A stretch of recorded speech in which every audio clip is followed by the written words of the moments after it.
I'm tracking multiple rounds of showers and storms this weekend. I'll break down the timing and I'll let you know when to expect drier weather. 2 legal victories for Marilyn Mosby in her upcoming federal trial. Any comment on Mosby's case being moved outside of Baltimore City? The ruling to move her case out of Baltimore and have her trial split into 2. But first, new federal charges against a Baltimore City Schools police officer who's also a coach for Dunbar High School. Can I just ask you a couple questions about City Schools Police Department? The latest on the FBI's time card fraud investigation, first reported by FOX45's Project Baltimore. Live from WBFF in Baltimore, this is Fox 45 News at 10.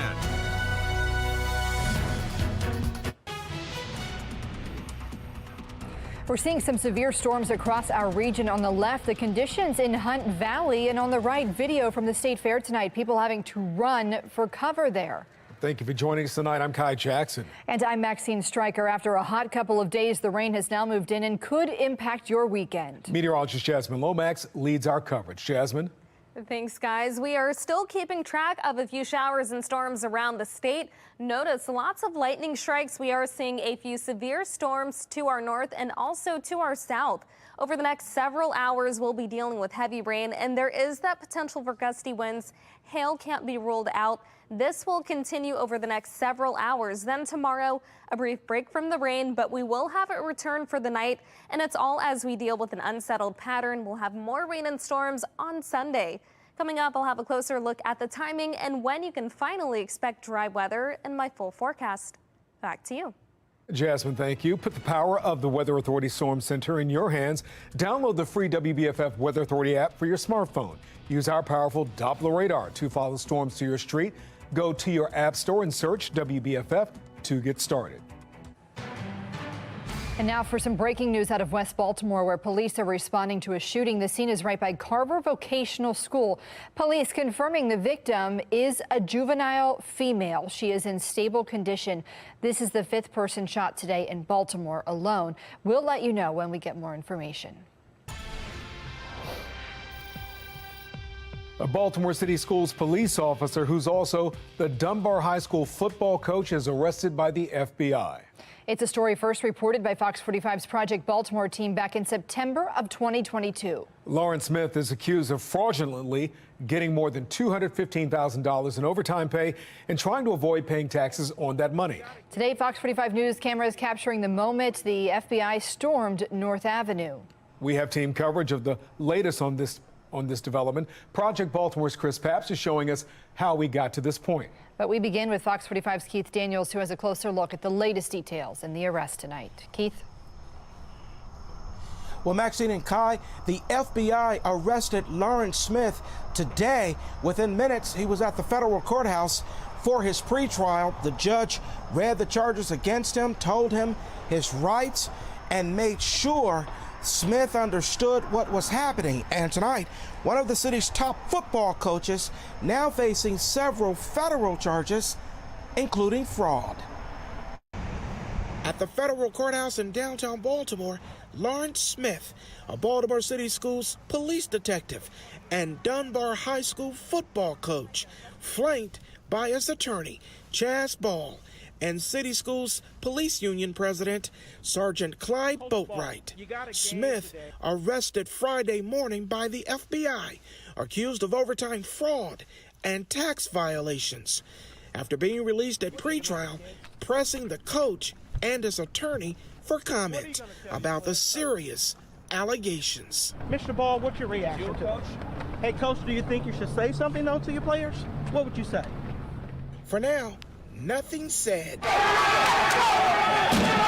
Smith is an 8-time state champion football coach at Dunbar.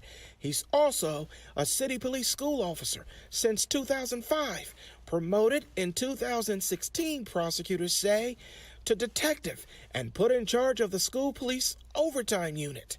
According to the indictment, Smith used that position from January 2019 through August 2022 to fraudulently receive overtime pay from city schools for hours he did not work, totaling over $200,000 in the alleged scheme.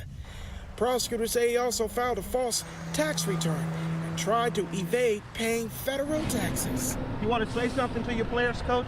Good example, bad example, what? Sergeant Boatwright, do you have anything to say about one of your officers? Sergeant Boatwright? No, sir. Okay.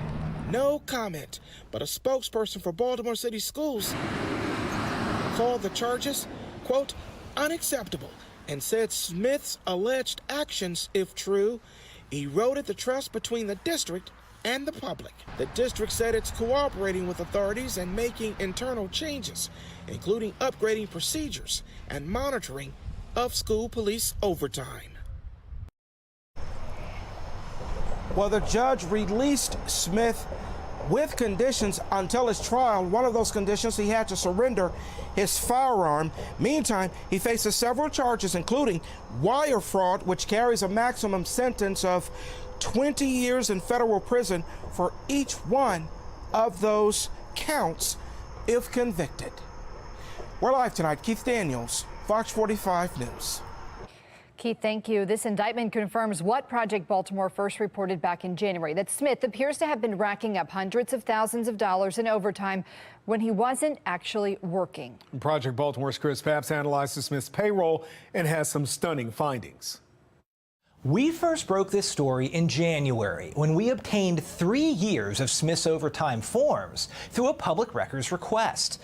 We reported on several instances where Smith claimed to be working when it appeared he was somewhere else. And according to the indictment handed down today, that is exactly what the FBI found. The 3 years of overtime forms we obtained show Smith had earned at least $218,000 in overtime since 2020, the most of any city schools police officer. Now, he's facing federal charges, accused of fraudulently obtaining more than $215,000 in overtime. If convicted, he could face decades in prison. According to the indictment, Smith claimed he was working overtime shifts that would require his physical presence, but he wasn't actually there. So what was he doing instead? The indictment says, in part, that Smith was at other locations socializing, coaching football, and out of state on vacation. Project Baltimore reported on examples of all of those allegations 9 months ago. This past January, we analyzed payroll documents and found Smith earned more than $94,000 in overtime in 2021, including 8 hours on August 6th. That day, Smith was tagged in this live Facebook video. There he is in the orange shirt driving a boat on the Chesapeake Bay. You can see it as they approach the Key Bridge. The live video starts at 6:24 p.m. But according to this overtime form, Smith should have been at the Lord Baltimore Hotel working the COVID-19 test site from 4 p.m. to midnight. On this overtime form, dated September 2nd, 2021, Smith says he was working a homicide investigation from 7 p.m. to 11 o'clock that evening. But at 6:54 that same night, he went live on Facebook during a photo shoot with his football team. The video lasted about 19 minutes and ended at 7:13 p.m. Smith even turns the camera, they called us out, showing himself in the gym as he was logging overtime hours for a homicide investigation. Take a look at this overtime entry for August 28th, 2020. Smith logged his regular shift from 8 a.m. to 4 p.m., plus overtime from 4 p.m. to midnight at the Lord Baltimore Hotel COVID site, for a total of 16 hours. But on that same morning, August 28th, he uploaded this video to Facebook from a fitness app that tracks activity. His post, titled "Morning in Michigan," shows Smith and his wife out for a run. Here they are in Muskegon. We can see their route between 8:09 and 9:23 that morning, when Smith, according to his own timesheet, was working in Baltimore. Each of those findings, again, reported 9 months ago by Project Baltimore, are apparently now at the center of a federal case against Lawrence Smith. Smith had never agreed to speak with Project Baltimore about the discrepancies in his overtime. Chris Pabst from Fox 45. In February, 7 months ago, we tried to question City Schools leadership about our findings. Do you guys have concerns about how the overtime is issued in police department? So, I mean, again, just check our statement that we gave you. Instead of answering our questions, City Schools referred us to their statement, which said some police overtime is managed and paid for by third-party organizations, not city schools, and officers have the ability to work remotely. But your statement leaves out a lot of really important things. Like, for example, how can a police officer who's driving a boat be putting in a form for overtime? We can come this way. Can the school system explain that? I have to. Let me direct you to him. I gotta go get some. I mean, these are taxpayer dollars. And the school system constantly says it doesn't have enough money, but there does appear to be money go to paid. The statement we gave you, because that's why we answered those questions in the statement. But you don't answer the question. The court will ultimately decide whether Smith is guilty of the charges. We have reached out to City Schools to see if they are conducting their own investigation into how this happened. We will stay on this story and bring you the very latest. I'm Chris Pabst, and this is Project Baltimore. To see all of our coverage on the Lawrence Smith overtime investigation, head to foxbaltimore.com. Well, Marilyn Mosby's upcoming federal trial will now be held outside of Baltimore City. Today, a judge ruling in favor of Mosby's change of venue request. The trial will also be split into two. Fox 45's Rebecca Pryor was in court today and has more on the judge's decision. Well, it's the second time Mosby's lawyers requested that her trial be moved. The first time it was denied, but this time her lawyers defended their argument with a survey and statistics. Results that the prosecution refutes. Despite the initial fight for a fast trial. What I'm asking for is that I be tried right now. Oh, we're pushing for trial. Because I know that I'm innocent. So I'm ready to go to trial tomorrow. Following back-to-back delays, not one, but two trials for former City State's Attorney Marilyn Mosby, now set to take place in Greenbelt, Maryland. Marilyn Mosby has made an obstacle of every part of this trial. On Friday, federal judge Lydia Grigsby granting Mosby's second change of venue request after her defense commissioned a jury consultant to complete a survey, finding 45% of residents in the Baltimore City region believe Mosby is somewhat or very corrupt, compared to just 26% in Greenbelt. A contrast the defense argues was created by a barrage of media criticism. But the prosecution disputing the data with a survey expert of their own. That expert calling the survey flawed, claiming the question's wording created bias. Additionally, that expert pointing to an exceptionally low response rate. Of the 87,000 residents called, just 602 answered. The prosecution also accusing Mosby of generating much of the publicity on her own. Ultimately, though, Judge Grigsby siding with the defense, saying the data shows there is a significant gap between the two divisions. Grigsby going on to say a fair trial will be more likely in Greenbelt. In a separate ruling, the judge also deciding to separate Mosby's case in two, holding one trial for Mosby's two perjury charges and another for the two mortgage fraud charges. The defense arguing Mosby plans to take the stand in one case and exercise her right to remain silent in the other. Judge Grigsby granting the motion in an effort to protect Mosby's constitutional rights. Any comment on Mosby's case being moved outside of Baltimore City? No comment. Despite staying silent outside of court, inside, the prosecution calling the decisions a colossal waste of resources. Mosby will first be tried on her perjury charges. That trial is expected to begin on November 1st in Greenbelt, Maryland. Reporting from the federal courthouse, Rebecca Pryor, Fox 45 News. Well, Fox 45 will continue to follow the latest developments in Marilyn Mosby's legal troubles. You can find all of our reporting on our website right now at foxbaltimore.com. Still ahead on Fox 45 News at 10 o'clock tonight. 2 months after Baltimore's largest mass shooting, and still no one arrested for shooting and killing 2 people and shooting 28 others. How some say the culture of stop snitching could be playing a role. Analyzing the juvenile justice laws currently on the books in Maryland, why top prosecutors across the state argue those laws keep them from doing their jobs. Plus, a debate over school choice, the push to let families decide how their taxpayer dollars are spent for education.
I don't know if it's a case of stop snitching. I can tell you we don't have any eyewitnesses, and we haven't had really anybody come forward and point out any suspects.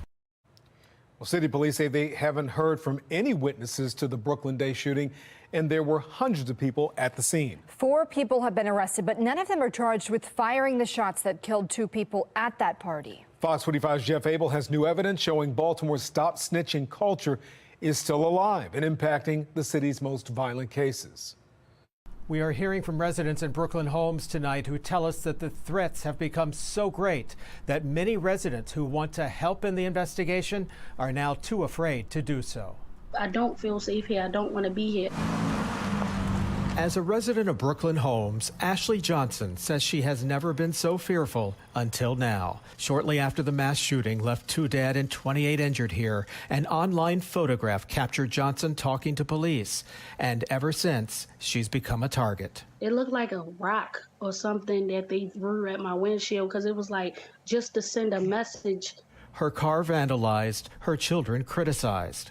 They get called snitches or your mother's a snitch, and they get bullied and teased, and now I got to keep them in the house all over again. Johnson attended last night's community meeting where she laid out her concerns. So far, no one has been charged with the 9-week-old homicides in the community, but the police commissioner seemed to discount the notion that residents were being threatened if they cooperated with police. I don't know if it's a case of stop snitching. I can tell you we don't have any eyewitnesses, and we haven't had really anybody come forward and point out any suspects that pulled the trigger. You're not going to tell me that the block party was 700 to 900 people and nobody saw anything? Of course, everybody saw something. I believe there are plenty of eyewitnesses. I believe there are plenty of people who will want to talk up if they felt safe in doing so. Residents say the stop snitching culture is still deeply entrenched. Go ahead, talk, baby. This video surfaced on social media this week, featuring an incarcerated teenager making a bold statement on a video call to a social media poster, believed to have been shot from inside a state lockup. Hey, yo, they scared. Hey, yo, he's scared to do what, though, yo? The video call is believed to have originated from the cell phone of a DJS employee. It's clear to us now that even when they are incarcerated, they still pose a public safety hazard on a community. Experts say the stop snitching evidence is so clear that it's time the city's top brass acknowledge it. He knows it's part of the problem. And if he doesn't, he's in the wrong job. Somebody else needs to do that job. I don't want to be here. I don't want to be in this community. I don't want to be in Brooklyn Homes. And I want officials in the city to hear that. The Department of Juvenile Services has now launched an investigation into the source of that video. Jeff Abel, Fox 45 News. When the after-action report was released last week, the acting commissioner admitted the department made mistakes. Rich Worley says leadership didn't know about the party until the day of. The mayor blamed officers who responded to the block party and the Southern District Command. Well, critics say there were signs leadership missed too. Fox 45 News has found multiple social media videos showing the Brooklyn Day block party always happened on or around July 4th. Some of those videos show people with guns and drugs at past parties. And there were also advertisements about the party on social media. During the last city council hearing on the shooting, Councilwoman Felicia Porter showed one of those advertisements on her phone. I just pulled up Brooklyn Day on my Instagram right now. We have an entire unit associated with this, and they didn't pick that up. Well, the police department's after-action report details the city's deployment plan for last year's block party. Then the city warned officers about the party's connection to drug dealers and illegal guns. City officials said the party was financially supported by individuals living in the community who have historical connections to the sale of controlled dangerous substances. Fox 45 News confirmed an accused drug dealer drove a U-Haul to the Brooklyn homes and unloaded party supplies for this year's event. There was no deployment plan for this year's party. We have to deal with this. We have to deal with it realistically. We have to try a new approach. We're turning now to the crisis in the classroom. With students back to class for a new year, Maryland Congressman Andy Harris believes it's time to reevaluate funding and enrollment in some of the state's public schools. In an editorial this week, Harris shared his support for the concept of school choice, or allowing families to decide how and where Their tax dollars are applied to their child's education. Recently published standardized test scores for the 2023 Maryland Comprehensive Assessment Program show less than 25% of the state's 3rd through 8th grade students are proficient in math. In Baltimore City, less than 10% of that age group showed math proficiency, according to MCAP test scores. Committing a child and that child's parent to a failing school is not the right thing to do. Implementation of the blueprint for Maryland's future, the Kerwin Plan, is currently underway. The legislation, which was passed in 2021, is intended to improve education by infusing billions of dollars into Maryland's classrooms. Harris believes these sizable investments are not showing adequate student outcomes statewide. Coming up, a suspicious vehicle causes panic in Baltimore County. New information coming into our newsroom. We've been dealing with showers and storms. Some of them have been strong, even severe. And we're still seeing areas of rain and storms around the state. We've got some heavy rain to our south. Over the next few hours, we'll be dealing with rain and storms, and there's more on the way later this weekend. I'll break down the timing coming up in my Weather Authority forecast. As we head to break, this is another live look over the Inner Harbor on this Friday night.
Well, here's what's making headlines now. Baltimore County Police investigating a suspicious vehicle in Rosedale. The location is on Philadelphia Avenue, right off Pulaski Highway.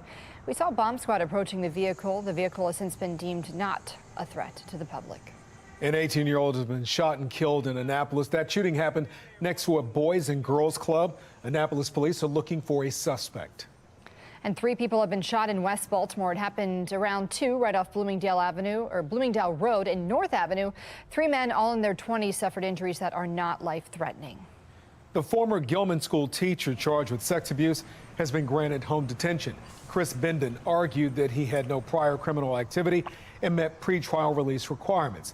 He's charged with 5 counts of sexual exploitation and 1 count of child pornography. Coming up after the break, a spree of violent carjackings in Anne Arundel County. What we're learning about the suspects as the victims recover. A deadly school bus crash starts an emotional debate across the country. A mother speaks out on safety changes needed to avoid more tragedies.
And Arundel County police are investigating a pair of violent crimes that sent one man to the hospital and another ducking for cover as shots rang out. Fox 45's Vincent Hill has more on this crime spree and who police are looking for.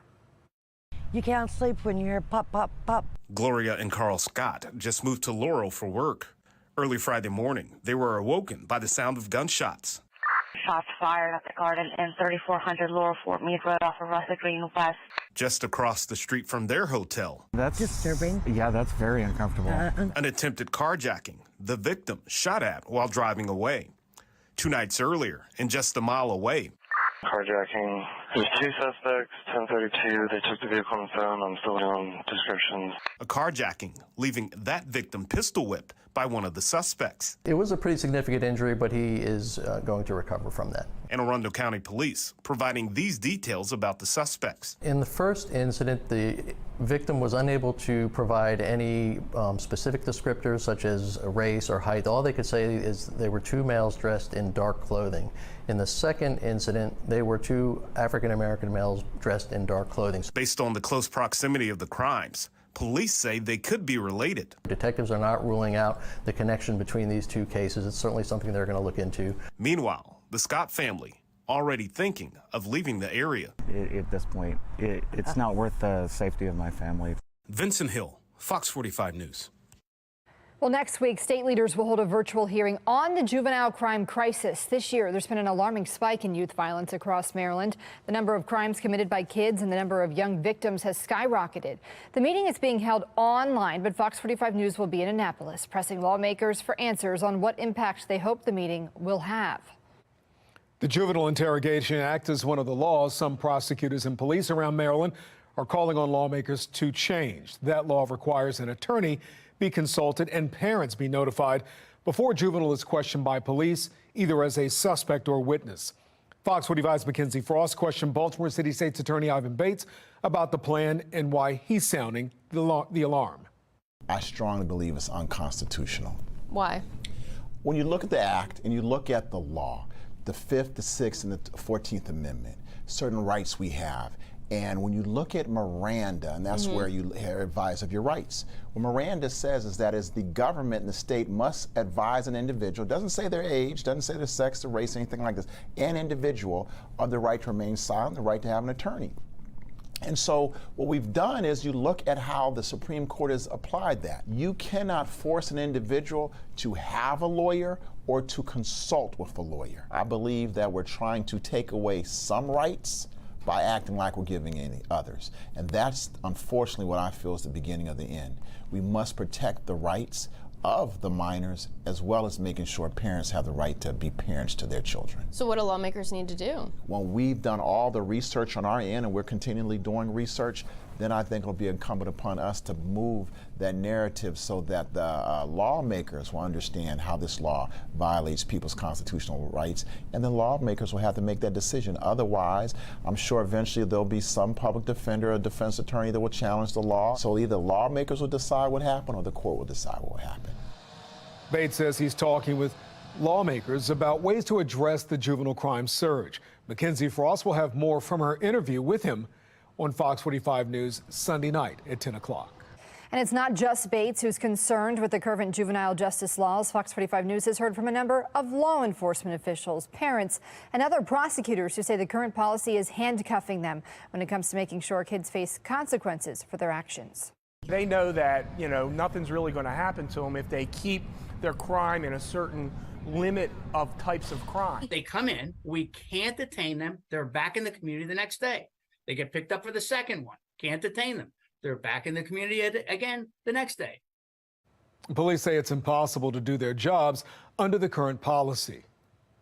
Under the new laws of the state of Maryland, it has become more difficult for police to question young people about anything. We're living in a time where, unfortunately, legislators, lawmakers, have decided that it's better to support the lawbreakers rather than those who are enforcing the law. Well, some parents are voicing their concerns as well. This week, Fox 45's Mackenzie Frost spoke with a mother who says her 14-year-old is out of control. That mother, who didn't want to be identified, tells Fox 45 News her child won't stop stealing cars, even though the girl is already on ankle monitoring for home detention. They need to stop making excuses. They need to start locking these kids up. They need to change the laws. She started getting arrested, and when she get arrested, they let her know they can't do anything. They can't detain her. She's underage. She can't be charged, or whatever the case may be. Despite the chorus of calls for change, one of the authors of the state's juvenile justice laws refuses to budge. State Senator Jill Carter, who represents Baltimore City, says she stands by her legislation, and she's pointing the finger back at prosecutors and law enforcement officers, saying they're misunderstanding what options they have under the policy. I think that police and prosecutors need to be better educated if they're believing that they can't do anything, which I don't know why they would believe that.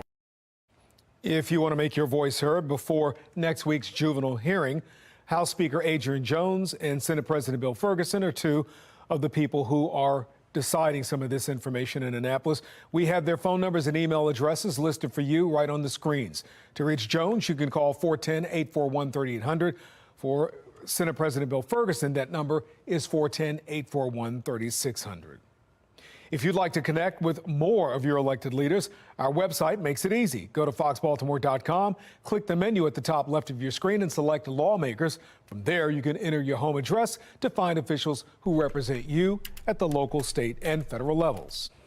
That brings us to our question of the day. Is the General Assembly responsible for the surge in juvenile crime? To make your voice heard, head to foxbaltimore.com/vote. In tonight's Spotlight on America, every day 25 million kids ride school buses to class, and it's widely considered one of the safest modes of transportation. But a deadly crash involving a school bus in Ohio is reviving a debate over whether school buses should be equipped with seatbelts. In the vast majority of states, 42, including Ohio, have no requirement that school buses include safety belts. But as Chris Daniels reports, the tragedy in Ohio is igniting calls for change. Oh my God, the bus is on its time. Oh my God. An Ohio community is mourning an unthinkable loss. On the first day of school, an 11-year-old boy was killed, thrown from a school bus when it was hit by a minivan just minutes from its destination. It's not something that we should have to go through on the first day of school, 2 minutes away from school. 23 children were injured. Reminders of a community's pain now sit on the side of the road. It's all too familiar for Dawn Prescott. She was a school chaperone on a horrible day in 2001 when the school bus she was riding on crashed in Nebraska, killing her 14-year-old son. Everybody just kind of ended up, being thrown into the ceiling, thrown into each other, and then landing in a heap when the bus finally landed. Do you believe if there were seatbelts in that bus, it would have made a difference? Do I believe? I know it would have made a difference because everyone would have been contained in their seat. Right now, there's no federal requirement for safety belts on school buses. Crashes are rare, with the National Highway Traffic Safety Administration, or NHTSA, saying less than 1% of all traffic deaths involve kids on school transportation vehicles. But accidents do happen. Just this past November, 16 people were hurt in this crash in Indiana. And in 2020, this terrible accident involving a school bus in Tennessee claimed the lives of the bus driver and a 7-year-old girl and injured 7 children. The National Transportation Safety Board, or NTSB, wrapped up its investigation of that Tennessee crash last fall and concluded that seatbelts could have protected the students on board. It's an added safety feature that Jane Terry with the National Safety Council believes should have happened a long time ago. We know for years, decades, that seatbelts save lives. We discovered at least 32 states have considered legislation about seatbelts on school buses since 2007. Only 8 have passed laws. And unfortunately, too many of our safety laws are written in blood, and these are the results of crashes that happen in certain states that cause those legislatures and school boards to act. NHTSA has said that the unique design of school buses already provides the best safety protection on the road through what's known as compartmentalization, with closely spaced seats and energy-absorbing seat packs. But Jane Terry told us it's a design that has its limits. That compartmentalization does not work when buses are hit from the side. And we've seen that in a few investigations that the NTSB has done. We found the decision for many rural and cash-strapped districts often comes down to money. With the cost of tragedy in clear view, local, state, and national leaders are examining what some believe could be a life-saving investment. What do you think the price of inaction is? It's the increased risk of injury, liability. It's not a matter of if it's going to happen, it's a matter of when. For Spotlight on America, I'm Chris Daniels. In 2021, members of Congress introduced the School Bus Safety Act, which would have required seatbelts on buses nationwide. The bill did not advance. A concerning number of Americans are coming down with serious illnesses after COVID or COVID vaccines. One doctor turned medical detective who's treating more than 1,000 patients is producing some groundbreaking research. That's leading to novel treatments for people whose other doctors were mystified by their illnesses. I always say it's almost like there's two worlds. There's before COVID and after COVID. And a lot of doctors are still living in the before COVID world where everything's in the textbook. But when you have a syndrome that comes before you and